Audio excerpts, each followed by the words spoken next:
नमस्ते विद्यार्थी मित्रांनो, मी प्राध्यापक डॉक्टर वाय वाळुंज, मराठा विद्या प्रसारक समाज, गुरुवर्य मामासाहेब दांडेकर कला, भगवंतराव वाजे वाणिज्य व विज्ञान महाविद्यालय सिन्नर, अर्थशास्त्र विभाग, प्रथम वर्ष वाणिज्य, सत्र प्रथम.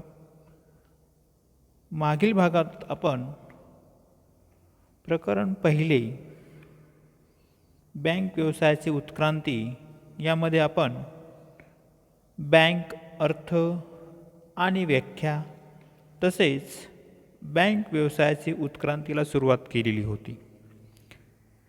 या घटकामध्ये आजच्या भागात आपण युरोपातील बँक व्यवसायाची उत्क्रांती पाहणार आहोत. विद्यार्थी मित्रांनो,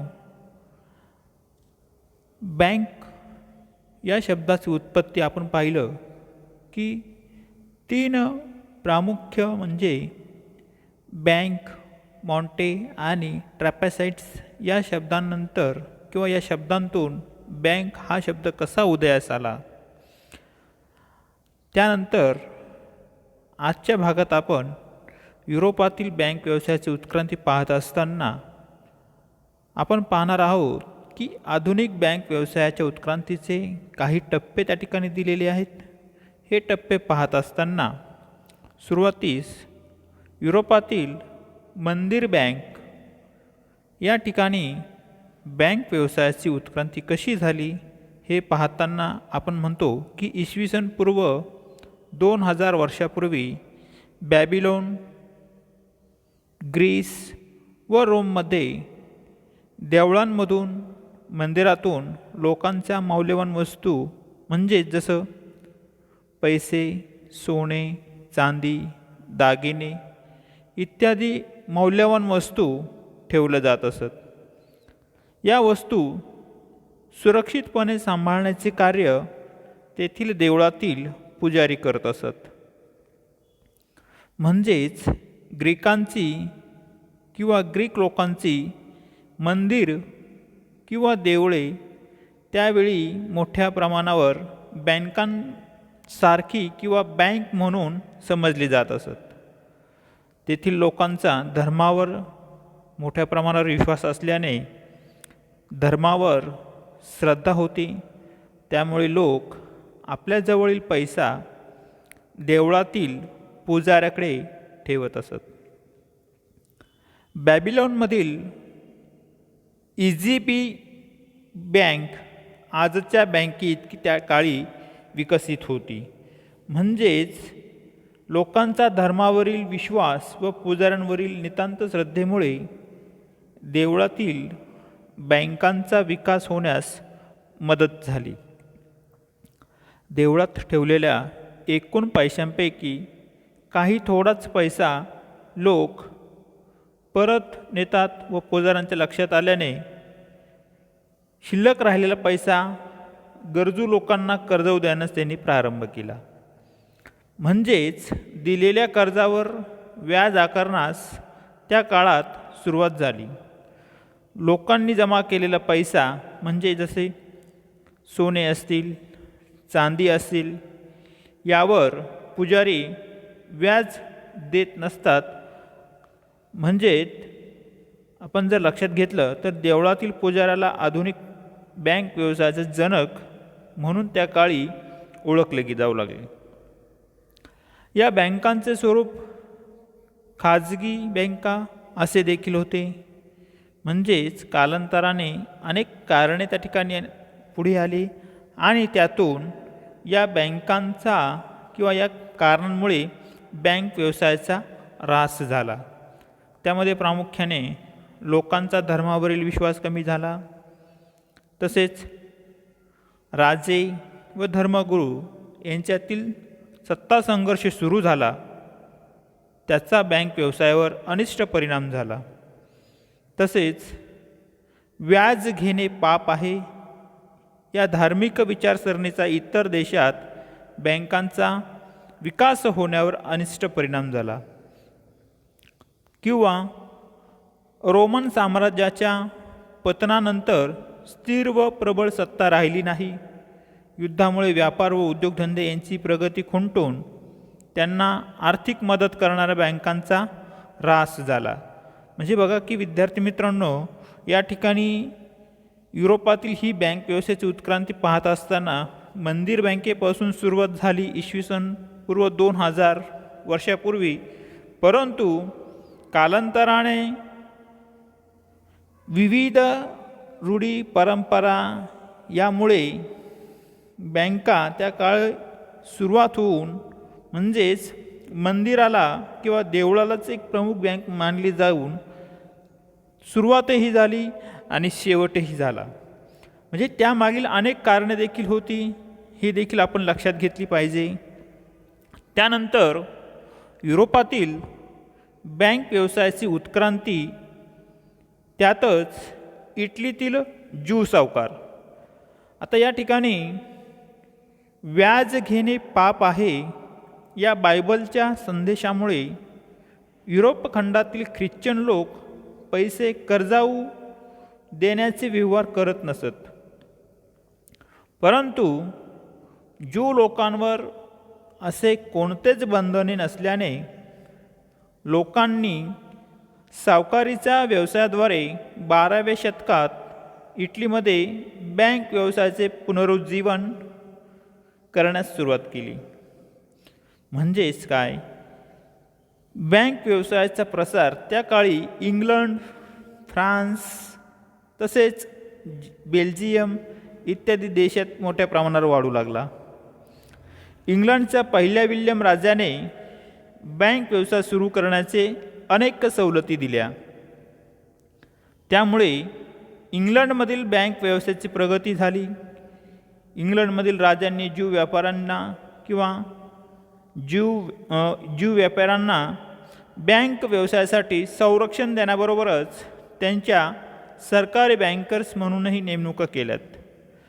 यामागील देखील ज्यू लोकांना आपला व्यवसाय बंद करावा लागला. त्याची देखील अनेक कारणे आहे की या ठिकाणी या ज्यू लोकांना हा व्यवसाय का बंद करावा लागला. त्यामध्ये प्रामुख्याने इंग्लंड या देशात ज्यू लोकांना वाढत्या प्रमाणात लोकांचा विरोध झाल्यामुळे सरकारने त्यांना दिलेल्या अनेक सवलती रद्द केल्यात. त्यानंतर इंग्लंड सरकारने 12व्या शतकात ज्यू लोकांवर अनेक नियंत्रणे लादली.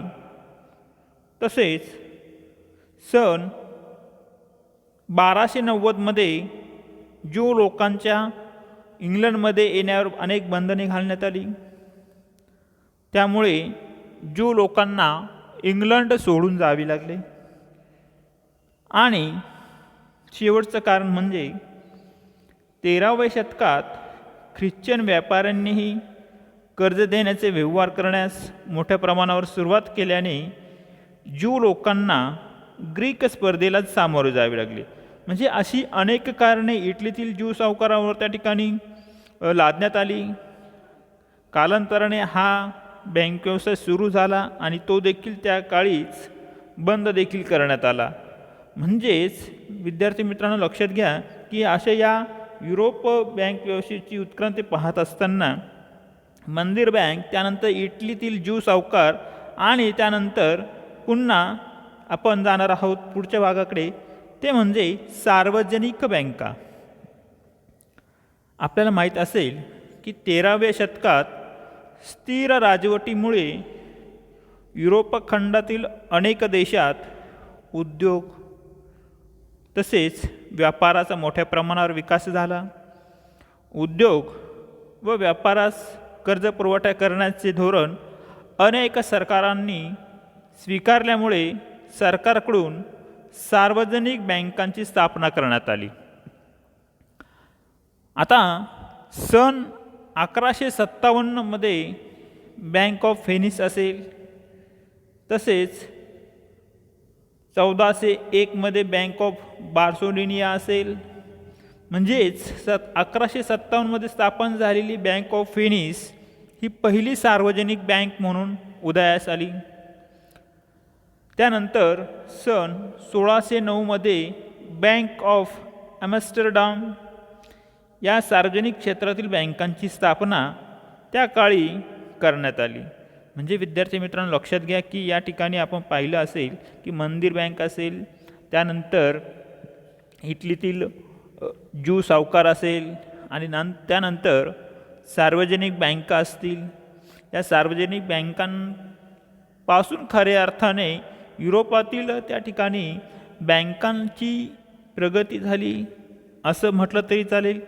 कारण लोकांचा कालांतराने बँकांवर विश्वास वाढत गेला हे देखील आपण लक्षात घेतलं पाहिजे. त्यानंतर इंग्लंडमधील बँक व्यवसायाची उत्क्रांती पाहताना या ठिकाणी आपण लोंबार्ड बँकर्स असेल, सरकारी टांकसाळ असेल किंवा सोनार बँकर्स असेल, अशी अनेक इंग्लंडमधील बँक व्यवसायाची उत्क्रांती पाहताना या बाबी आपण लक्षात घेणार आहोत. आपण म्हणतो की इंग्लंडमधील बँक व्यवसायाची उत्क्रांतीमध्ये आधुनिक बँक व्यवसायाच्या इतिहासात इंग्लंडमधील बँक व्यवसायाची उत्क्रांती हा एक महत्त्वाचा टप्पा मानला जातो. भारतासारख्या अनेक देशातील बँक व्यवसायाचा विकास इंग्लंडमधील बँकांच्या कार्यपद्धतीवर आधारलेला आहे. म्हणजेच इंग्लंडमधील बँक व्यवसायाच्या उत्क्रांतीचा अभ्यास करणे क्रमप्राप्त ठरते हे देखील आपण लक्षात घेतलं पाहिजे. आता त्यातच आपण पाहणार आहोत की इंग्लंडमधील बँक व्यवसायाची उत्क्रांती, त्यातच लोंबार्डी बँकर्स. आता लोंबार्डी बँकर्स म्हटलं की इंग्लंडमध्ये ज्यू लोकांच्या बँक व्यवसायावर सरकारने अनेक नियंत्रणे घातल्याने त्याचा ज्यू लोकांच्या बँक व्यवसायावर अनिष्ट परिणाम झाला. त्यामुळे ज्यू लोकांना इंग्लंड सोडून जावे लागले.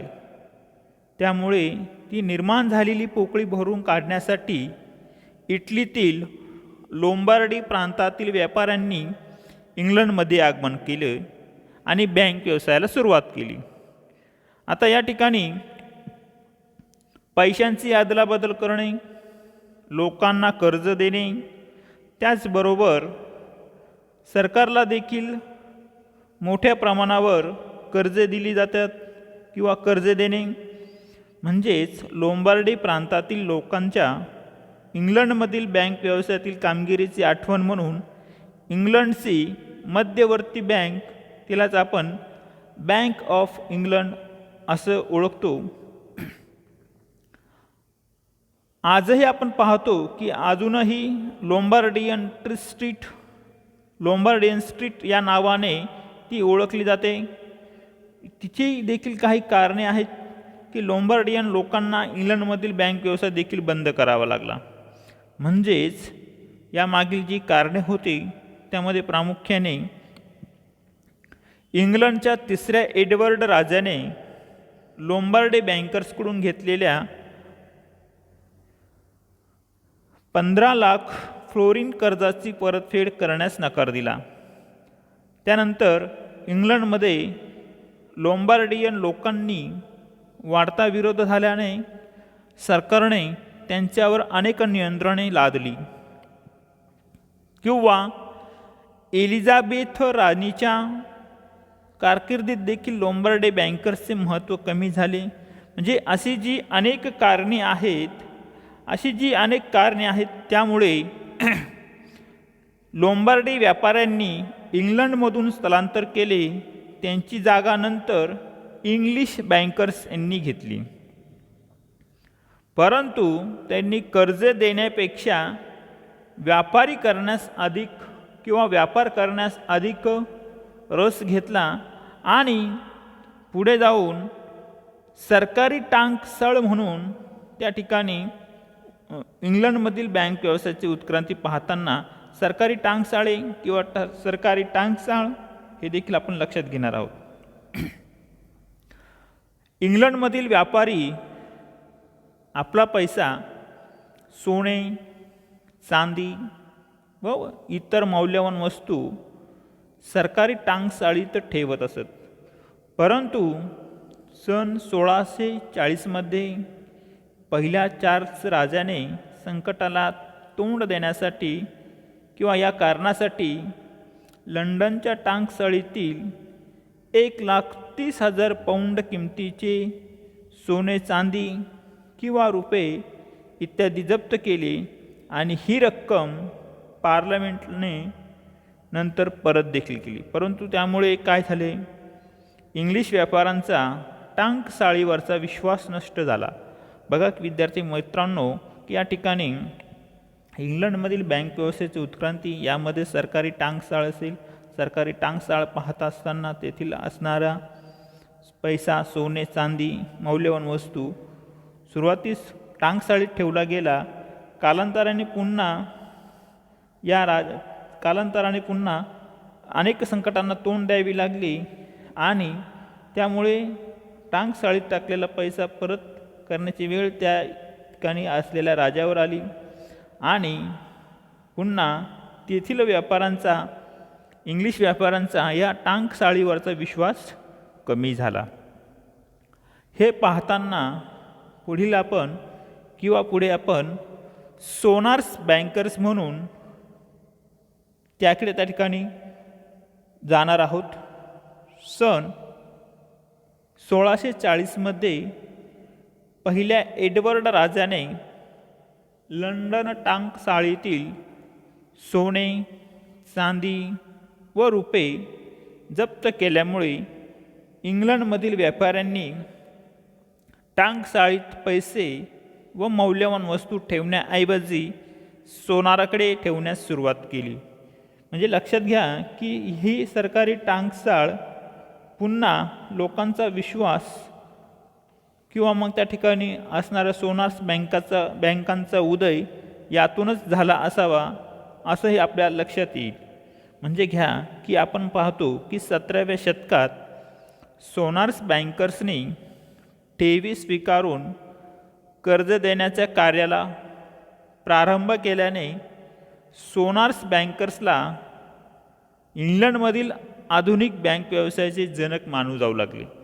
म्हणजेच आपण लक्षात घेतलं पाहिजे की या ठिकाणी एक बाब महत्त्वाची म्हणजे लोंबार्डे बँकर्स, सरकारी टांगसाळ याहीपेक्षा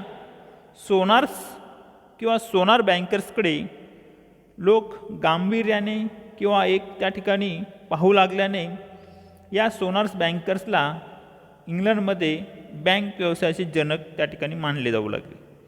आपण पाहतो की अशी ही सोनार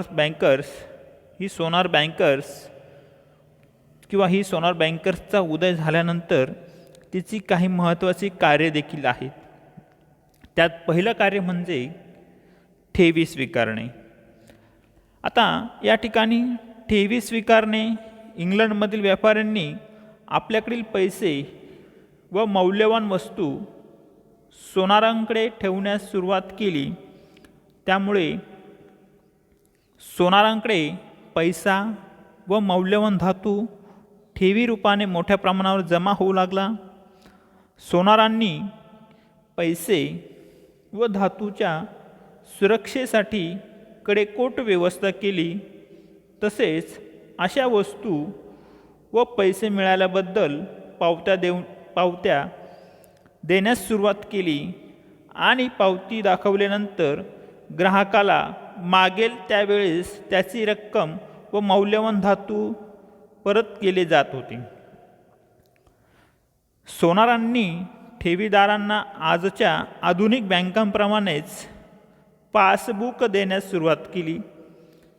म्हणजे बघा विद्यार्थी मित्रांनो की ह्या सोनार बँकर्सची ही जी महत्त्वाची कार्य आहेत ती अगदी आजच्या स्थितीत असलेल्या बँकांप्रमाणेच त्या काळी देखील होती. हे देखील आपण लक्षात घेतलं पाहिजे. त्यानंतर दुसरं कार्य म्हणजे कर्ज देणे. लोकांनी ठेवलेल्या ठेवी बऱ्याच काळ पडून राहतात असा अनुभव सोनार्स बँकर्सला आल्याने या ठेवींचा वापर ते इतरांना कर्ज देण्यासाठी करू लागले. सोनार ठेवीचा काही भाग स्वतःकडे ठेवून उर्वरित रक्कम कारखानदार, व्यावसायिक व व्यापारी यांना कर्जाऊ देत असत. सोनार बँकर्स दिलेल्या कर्जावर व्याज देखील आकारत होते, परंतु या कर्जावरील व्याजाचा दर हा ठेवीवर दिल्या जाणाऱ्या व्याजाच्या दरापेक्षा अधिक राहत असत. हे देखील आपण लक्षात घेतलं पाहिजे. असं हे दुसरं महत्त्वाचं कार्य त्या ठिकाणी सोनार बँकर्स करत असत. तिसरं महत्त्वाचं कार्य म्हणजे चलन निर्मिती. सोनार बँकर्स ठेवी ठेवल्याबद्दल ठेवीदारांना पावत्या देत. या पावत्यांवर जो पावती घेऊन येईल त्याला पैसे मिळतील असा मजकूर त्या ठिकाणी ते लिहित असत. त्यामुळे या पावत्यांचा वापर आपापसातील देण्याघेण्याचे व्यवहार पूर्ण करण्यासाठी लोकांकडून केला जात होता. त्यामुळे सोनार बँकर्सच्या ठेव पावत्यांना चलनाचे स्वरूप प्राप्त झाले. देण्याघेण्यासाठी रोख रक्कम वापरण्याऐवजी लोक सोनार बँकर्सच्या ठेव पावत्या वापरत असत.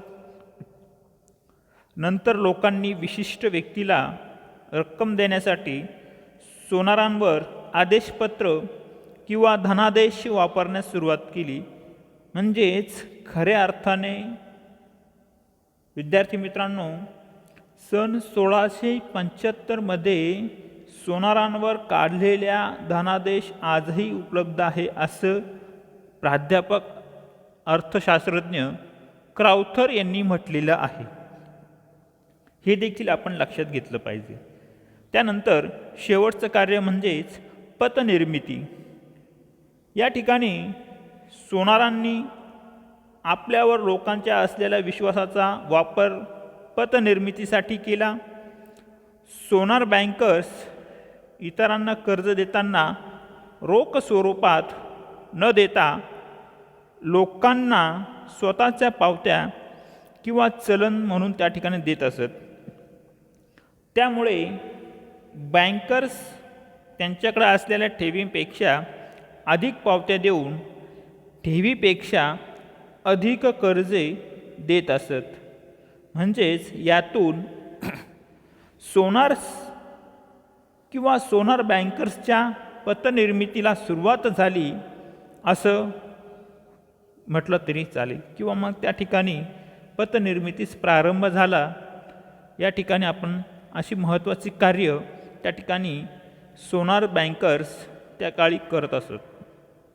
त्यामुळेच इंग्लंडमधील आधुनिक बँक व्यवसायाचे जनक म्हणून त्याकडे त्या ठिकाणी पाहू लागले. यानंतर सोनार बँकर्स जरी त्या ठिकाणी अस्तित्वात होती, परंतु कालांतराने सोनार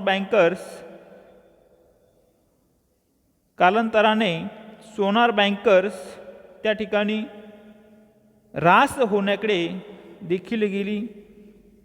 हे देखील आपण त्या ठिकाणी लक्षात घेतलं पाहिजे. त्यानंतर सोनार बँकर्सच्या ऱ्हासाची अनेक कारणे होती. त्यामध्ये दिवाळे निघाल्याने लोकांचा सोनार बँकर्सवरील विश्वास उडाला. लोकांनी सोनार बँकांकडून मोठ्या प्रमाणात ठेवी काढून घेतल्या. त्यामुळे सोनार बँकर्स अधिक अडचणीत आल्या. त्यानंतर दुसरं कारण, ठेवी सुरक्षित नसल्याने किंवा मग त्या ठिकाणी राहण्यासाठी व्याजदरावर नियंत्रण ठेवण्यासाठी बँक व्यवसाय खाजगी व्यक्तींच्या हातात न ठेवता कंपन्यांकडे त्या ठिकाणी सोपवावा हा प्रभावी विचार त्या ठिकाणी झाला. अशी महत्त्वाची अनेक कारणे त्या ठिकाणी आपल्याला सोनार बँकर्स ऱ्हासाची त्या ठिकाणी सांगता येईल. त्यानंतर याच इंग्लंडमधील बँक व्यवसायाची उत्क्रांती पाहत असताना बँक ऑफ इंग्लंडची स्थापना याकडे त्या ठिकाणी आपण जाणार आहोत.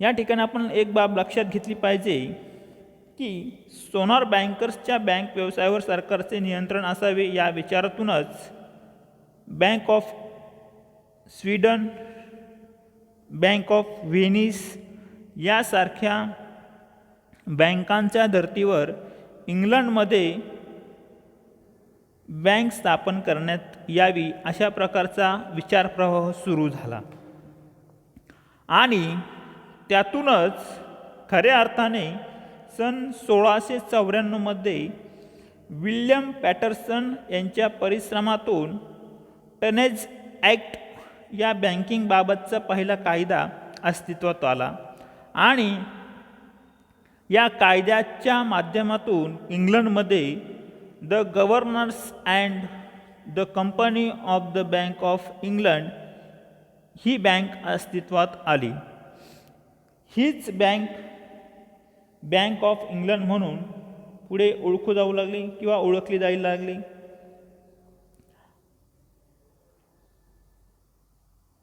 त्यानंतर प्रामुख्याने 1708 मध्ये या बँकेला नोटा छापण्याचा अधिकार मिळाला. त्यानंतर सन 1844 मध्ये बँकेने इश्यू व बँकिंग असे दोन वेगळे विभाग सुरू केले. इश्यू विभाग देशातील चलनासंबंधी व्यवहार पाहतो, तर बँकिंग विभाग हा बँकिंग व्यवहाराचे नियंत्रण करतो. असं त्या काळी 1844 मध्ये हे असे अधिकार त्या ठिकाणी बँक ऑफ इंग्लंडला त्या ठिकाणी देण्यात आले.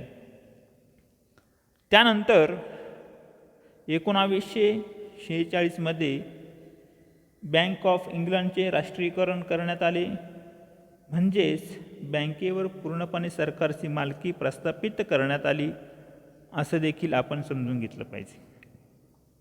त्यानंतर संयुक्त भांडवली कंपन्या.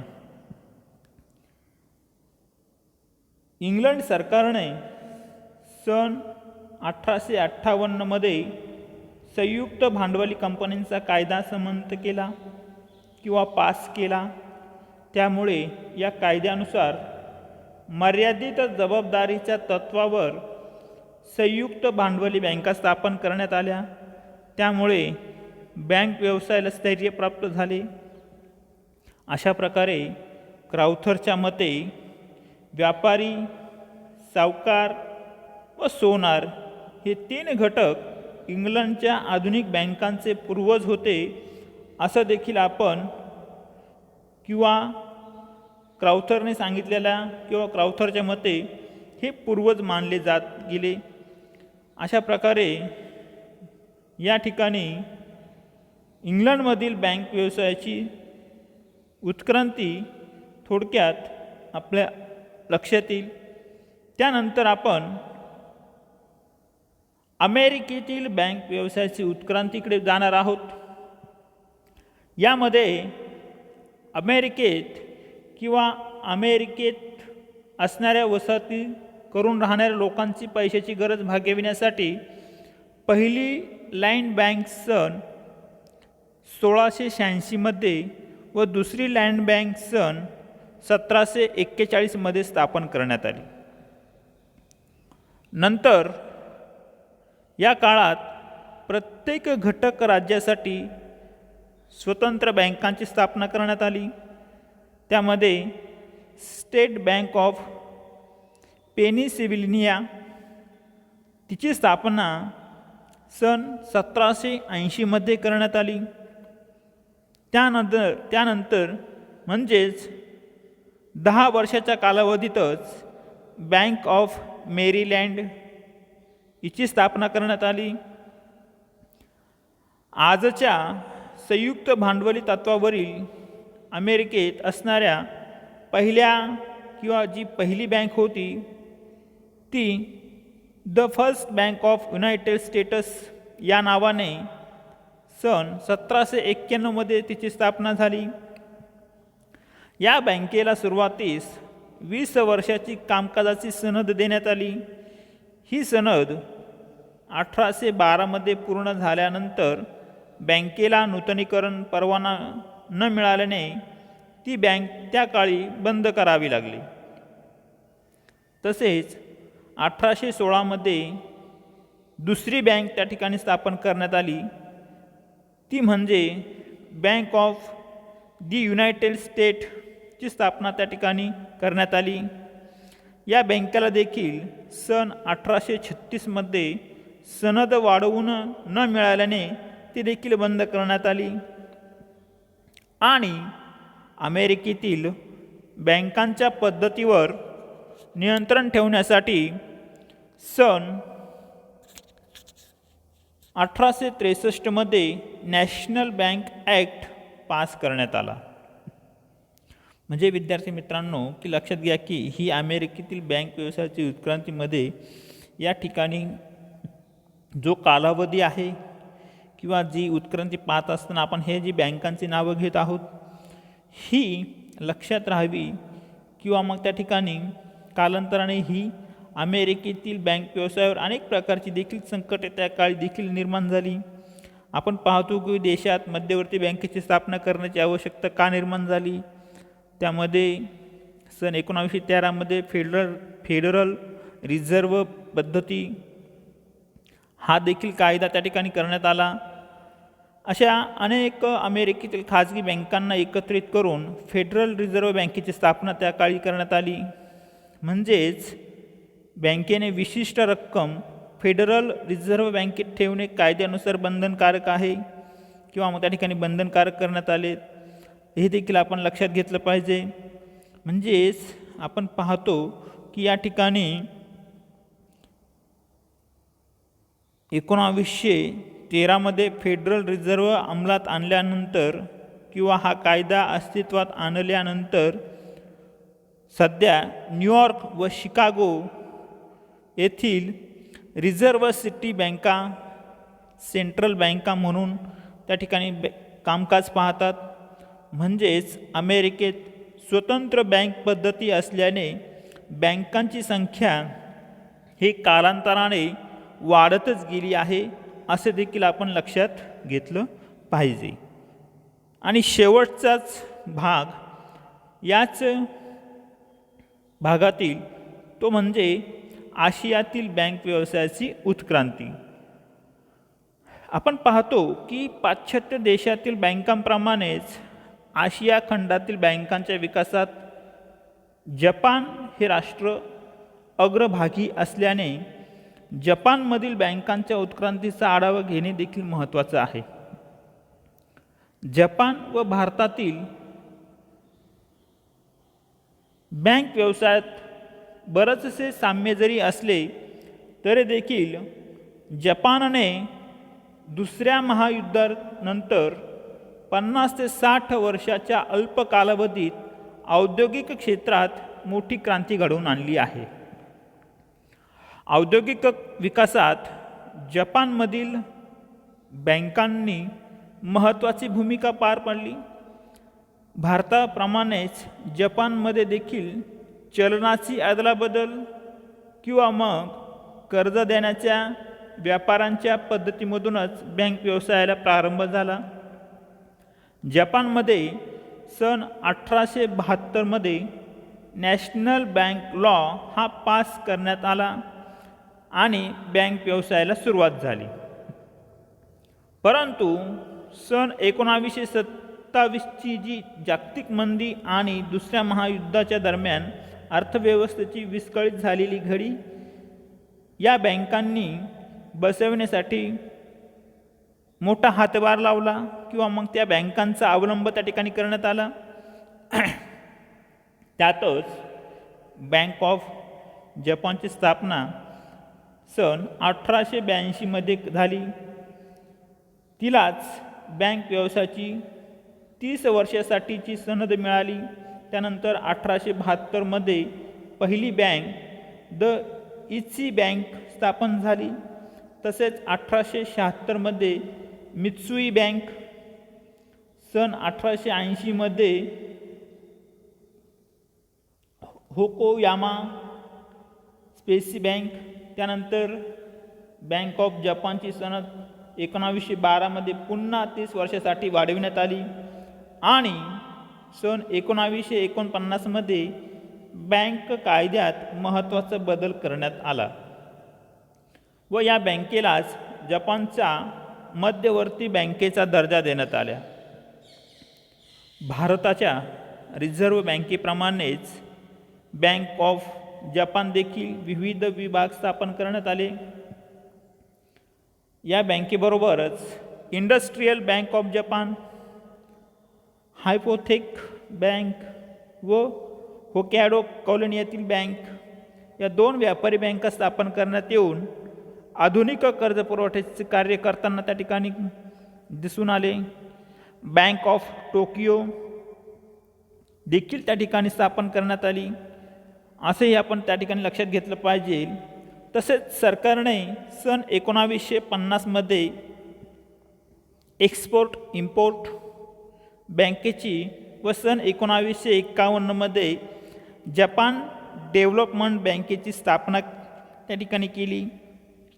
याशिवाय जपानमध्ये पोस्ट ऑफिस, सेविंग बँका तसेच शेतकी सहकारी सोसायट्या, सहकारी कर्जपेढ्या अशा विविध प्रकारच्या बँका अस्तित्वात आपल्याला जपानमध्ये आजही त्या ठिकाणी दिसून येतात. म्हणजेच जपानमध्ये विविध प्रकारच्या बँकांनी कर्ज पुरवठा करून देशाच्या औद्योगिक विकासाला हातभार लावला आहे, हे आजही आपण पाहतो मित्रांनो. म्हणजेच जपानचा औद्योगिक क्षेत्रातील असणारा वाढता प्रभाव व विकास हा या बँकांमुळेच झालेला आहे, हे देखील आपण लक्षात घेतलं पाहिजे. आजच्या भागात आपण प्रामुख्याने अनेक घटकांचा किंवा अनेक घटकांवर चर्चा केली. पुढील भागात आपण भारतातील बँक व्यवसायाची उत्क्रांती याकडे जाणार आहोत. धन्यवाद.